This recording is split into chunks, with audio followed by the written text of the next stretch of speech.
Dạ, từng một hòn về chui mình. Từng hòn từng co. Tí đấy.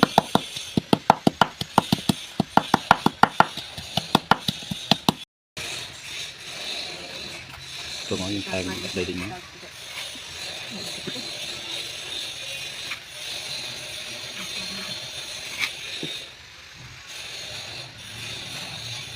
Còn lắm á.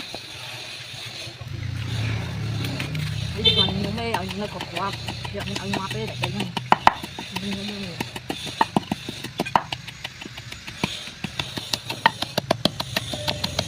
Baiklah, keraslah kita mau cuy.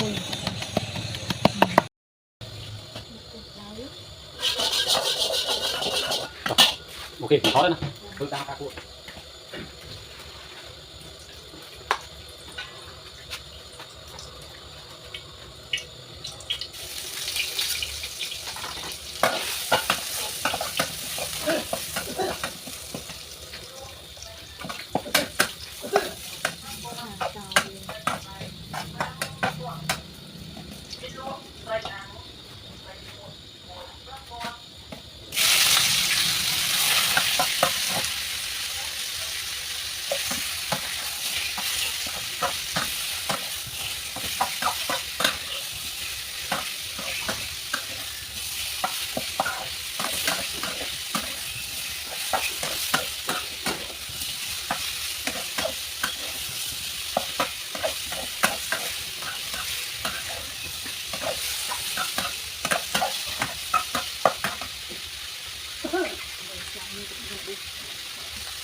Nấu là mấy cái chọc cho nuôi được tôi mà làm mình cần tôi tới cái cặp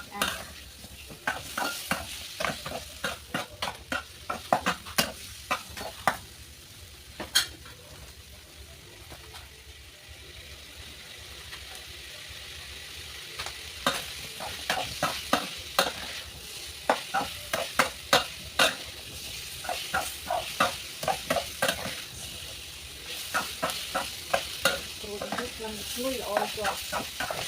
không tôi cho mình cũng như các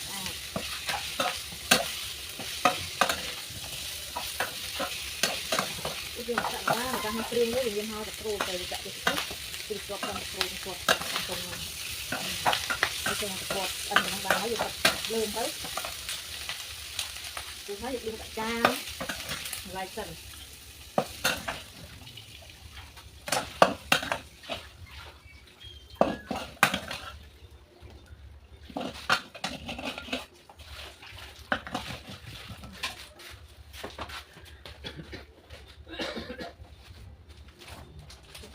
cái gì cần phải phải qua три сразу так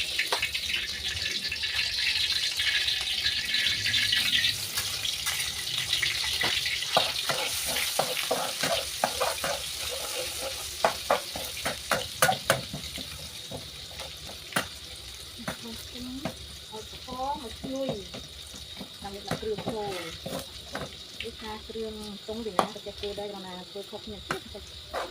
tôi biết khóc nhận tích làm lại là tôi xa đi qua tôi đi xuôi tôi đi về tập hòm trong lau đấy tiêu rồi thì là chui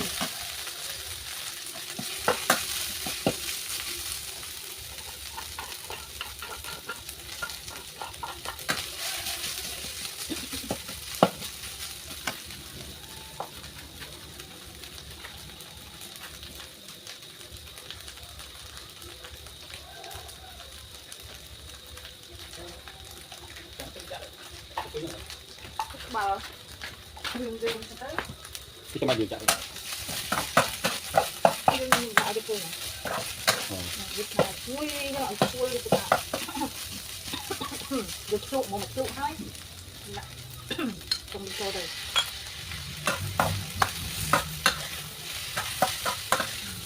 đấy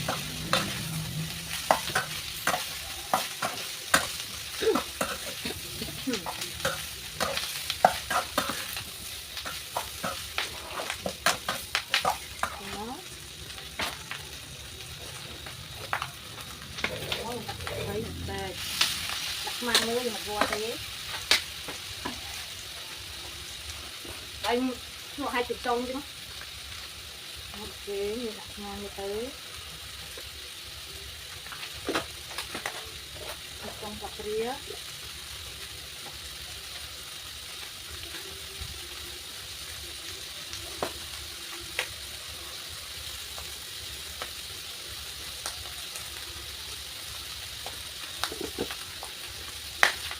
cột máu trong cặp ria này cái đứa cột máu được ập thiệt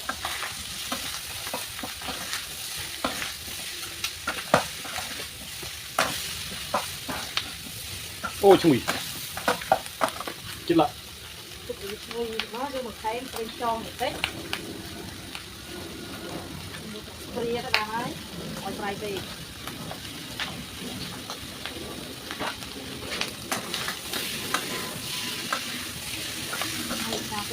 sekarang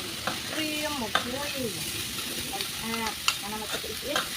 sakit di dia yang hamil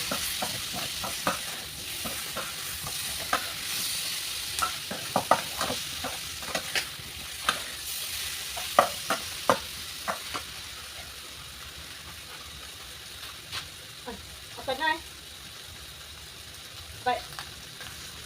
apa trong không đến anh ủa trời trời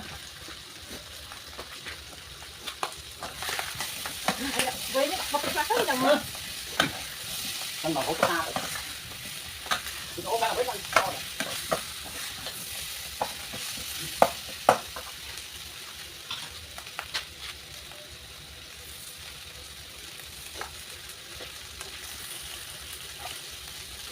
không được thì cần được ốn không lụa cái đường đã người mồm học nhưng cũng nó là mồm mà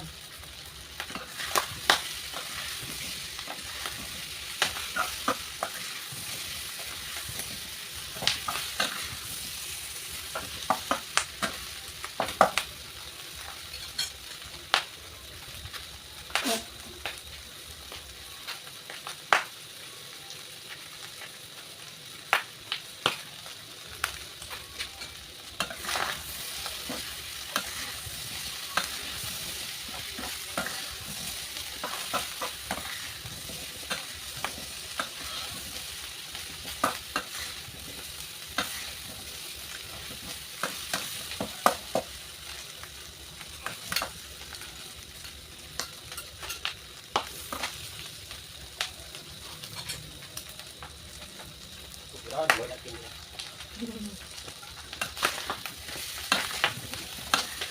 người thì này ăn lọ hói được bật lường nhặt bông để phơi nhặt lá thì bông không chịu bật để mà để phơi nghi đừng lùi nhặt đây bên nắng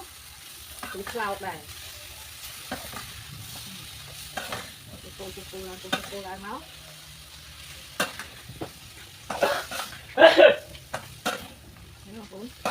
ăn ai đi mà bật lớn đi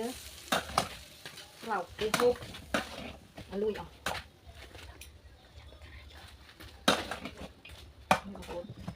cái đạm mình bật lường đấy loại nhom chá bật lường là mình đặt bật lường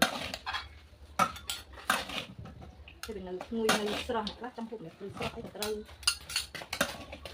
គឺខិតស្លាប់រើនៅល្អ